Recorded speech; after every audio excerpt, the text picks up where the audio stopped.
మహబూబాబాద్ జిల్లా డోర్నకల్ పట్టణంలో ఖబరస్థాన్లో లైటింగ్ లేక రాత్రి సమయంలో దహన సంస్కారాలకు ముస్లిం సోదరులు ఇబ్బందులు ఎదుర్కొంటున్నారు. ఈ విషయాన్ని వారు ప్రభుత్వ విప్ డోర్నకల్ ఎమ్మెల్యే రామచంద్ర నాయక్ దృష్టికి తీసుకెళ్లారు.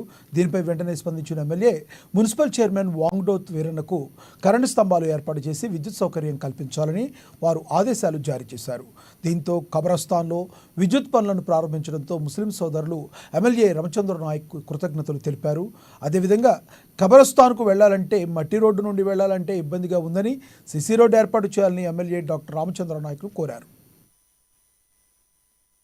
ఖబరస్థాన్లో లైటింగ్ ఏర్పాటు చేయాలని ఎమ్మటే తక్షణమే మున్సిపల్ చైర్మన్ గారు మా యొక్క వినతిని మా మైనార్టీల యొక్క ఇబ్బందులు తెలుసుకొని ఎమ్మటే తక్షణమే ఆదివారం అయినా కూడా వచ్చి మీ ఉంటాను ఎమ్మటే మాకు ఎమ్మెల్యే గారు ఆదేశాలు ఇచ్చారు. వాళ్ళ తరఫున మేము 2 స్తంభాలు లైటింగ్ ఏర్పాటు చేస్తున్నాం. చాలా రోజుల నుంచి లైట్ ఎగుతలేదు. వాస్తవంగా ఒకసారి నైట్ పూట 10 అయితే 9 ఆ రోజున లైట్ పట్టుకుని వచ్చి ఇక్కడ కార్యక్రమాన్ని చేస్తూ ఉంటారు. కాబట్టి మనం చాలా సార్లు పరిశుద్ధ అక్క మీటింగ్లో చెప్పడం జరిగింది. చాలా సార్లు అరే ఖబరస్థాన్లో వాస్తవంగా ముస్లిం కావచ్చు, క్రిస్టియన్ కావచ్చు, వాస్తవంగా సమాధికే ఎక్కువ ప్రియారిటీ ఇస్తారు. దేవుళ్ళలాగా భావించుకుంటారు ఖబరస్థాన్ని ముస్లిం సోదరులందరూ కూడా.